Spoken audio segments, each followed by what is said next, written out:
آیت اللہ خمینی کی قیادت میں جو ایرانی انقلاب آیا تھا، اس کی اساس دراصل شاہ ایران کے ظلم و ستم سے نجات اور امریکی بالادستی کے خاتمہ پر رکھی گئی تھی۔ اسی لیے یہ تحریک وسیع البنیاد تھی۔ شدت پسند علماء کرام بھی اس میں شامل تھے اور کٹر ملحد، بے دین اور سیکولر بھی۔ شاہ ایران کی خفیہ ایجنسی ساواک بیک وقت دو طرح کے لوگوں کو گرفتار کر کے اذیت خانوں میں لے جاتی۔ ایک وہ نوجوان جس نے اچانک داڑھی رکھ لی ہو اور وہ بار بار امام بارگاہ یا مسجد کے چکر لگاتا ہوا نظر آتا، یا پھر ایسے نوجوان کی شامت آتی جس نے بال بڑھا لیے ہوں، پھٹی ہوئی جینز پہن لی ہو اور ان کے بقول شریفانہ زندگی ترک کر دی ہو۔ مذہبی طبقہ اور کمیونسٹ انقلابی دونوں اس تحریک میں ظلم و تشدد کا برابر کا شکار تھے۔ اسی لیے پوری انقلابی تحریک میں صرف مرگ بر امریکہ، مرگ بر اسرائیل اور مرگ بر شاہ کے علاوہ کوئی نظریاتی نعرہ بلند نہ ہوا۔ آخری مہینوں میں جب مذہبی طبقے نے اس تحریک کی قیادت سنبھال لی اور آیت اللہ خمینی ایک مسلمہ قائد کے طور پر سامنے آ گئے، تو پھر تمام مسالک، سیاسی گروہوں اور نسلی اقلیتوں کو ساتھ رکھنے کے لیے صرف ایک ہی نعرہ لگایا گیا: اللہ اکبر، خمینی رہبر۔ ایران کا اسلامی انقلاب خالصتاً مغربی انداز انقلاب کی پیروی کرتا ہوا برپا ہوا تھا۔ اس طرح کے انقلابات کا آغاز انقلاب فرانس سے ہوا، جہاں عوام بادشاہ کے خلاف سڑکوں، گلیوں اور بازاروں میں نکل آئے تھے۔ ورسائی محل کا گھیراؤ کر لیا گیا تھا۔ توڑ پھوڑ، گراؤ جلاؤ کے دوران بیسٹائل کا قید خانہ توڑ کر قیدی رہا کرنے کے علاوہ مسلح تصادم کا کوئی دوسرا بڑا واقعہ نہیں ملتا۔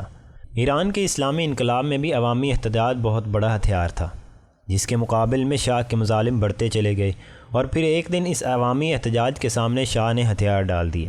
ایران کا یہ اسلامی انقلاب شہری زندگی کا انقلاب تھا، جس کا مرکز تہران تھا۔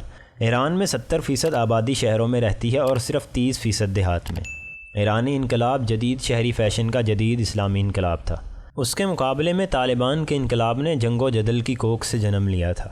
افغانستان کا معاشرہ بھی قبائلی نوعیت کا ہے اور وہاں شہری زندگی صرف چند شہروں تک محدود ہے۔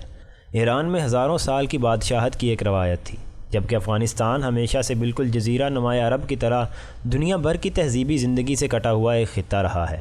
یہی وجہ ہے کہ طالبان کی جدوجہد اور طریقہ کار ایرانی مغربی طرز انقلاب سے بالکل مختلف اور سید الانبیاء صلی اللہ علیہ وسلم کے منہج انقلاب سے زیادہ قریب تھا۔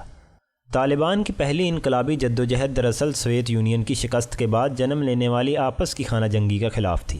یہ منظر بالکل مدینہ میں اوس اور خزرج کی آپس کی لڑائیوں جیسا تھا، جو خالصتاً قبائلی تعصب کی بنیاد پر لڑی جاتی تھی۔ افغانستان بھی سوویت یونین کے جانے کے بعد گروہی اور قبائلی تعصبات کی جنگ میں الجھا ہوا تھا۔ اوس اور خزرج کے قبائل نے جب اسلام قبول کیا تو حضرت سعد بن عبادہ رضی اللہ تعالی عنہ نے ایک خواہش کا اظہار کیا تھا کہ یا رسول اللہ صلی اللہ علیہ وسلم، عین ممکن ہے کہ آپ کے مدینے آنے سے پہلے ہمارے آپس کے جھگڑے ختم ہو جائیں۔ 24 جون 1994 کو جب ملا محمد عمر اور ان کے 50 ساتھیوں نے قبائلی عصبیت سے بالاتر ہو کر صرف اسلامی شریعت کے اصولوں کے نفاذ کے ذریعے افغانستان میں امن قائم کرنے کے لیے جدوجہد کا آغاز کیا، تو 90% دیہی اور قبائلی افغانستان میں بغیر خون بہائے اور بڑی جنگ میں الجھے ایک ایسا خاموش انقلاب آیا جس کی جدید دنیا توقع بھی نہیں کر رہی تھی۔ طالبان کے اس انقلاب کو ناکام بنانے کے لیے عالمی اور علاقائی طاقتوں نے دو قوتوں کو ابھارا، ایک قبائلی عصبیت اور دوسرا مسلکی اختلاف۔ افغانستان کی بدقسمتی یہ ہے کہ وہاں قبائلی عصبیت اور مسلکی اختلاف کا آپس میں چولی دامن کا ساتھ تھا۔ ان دونوں عناصر نے بھی قوت اظہار کے لیے افغانستان کے شہری مراکز کو چنا۔ یہی وجہ ہے کہ طالبان کو 27 ستمبر 1996 کو کابل شدید لڑائی کے بعد فتح کرنا پڑا۔ طالبان کے شرعی قوانین ملک بھر میں آسانی سے نافذ ہو گئے۔ ان کی مخالفت صرف چند فیصد مغرب زدہ اشرافیہ نے کی۔ طالبان کے خلاف مسلکی و نسلی عصبیت کا پرچم لہرا کر جنگ کا آغاز کیا گیا، مگر ان کی یہ جنگ بھی صرف 5% علاقے تک محدود تھی۔ طالبان نے سخت ترین شرعی قوانین بھی بیک جنجش قلم نافذ کر دیے، یہاں تک کہ منشیات خصوصاً افیون کی کاشت، جس سے لاکھوں افغانوں کا رزق وابستہ تھا اور جو دنیا بھر کو برآمد کرنے والی 97% افیون کاشت کرتے تھے، اس کاروبار کو ملا عمر کے صرف ایک حکم نامے کے ذریعے جڑ سے اکھاڑ دیا گیا۔ ایرانی معاشرہ طالبان سے بالکل مختلف تھا۔ صدیوں سے پرتعیش شاہانہ ماحول کا عادی، شاعری، موسیقی، رقص و سرور اور شراب و شباب میں غلطاں، ایسے معاشرے سے کسی عالم دین کا ایک متفقہ رہبر کے طور پر ابھرنا ہی کسی معجزے سے کم نہ تھا۔ شہری زندگی کی وجہ سے وہاں قبائلی عصبیت نام کو بھی نہیں تھی، البتہ ان میں ایرانی بالادستی کا خمار ضرور موجود تھا۔ شاہ ایران کے زمانے تک تہران ایک مغرب زدہ تہذیب، جنسی اختلاط اور عیش کدہ کے طور پر جانا جاتا تھا۔ انقلاب کے شروع کے دنوں میں اس انقلاب کو اسلامی بنانے کے لیے اس کے دشمنوں کا خاتمہ ضروری تھا۔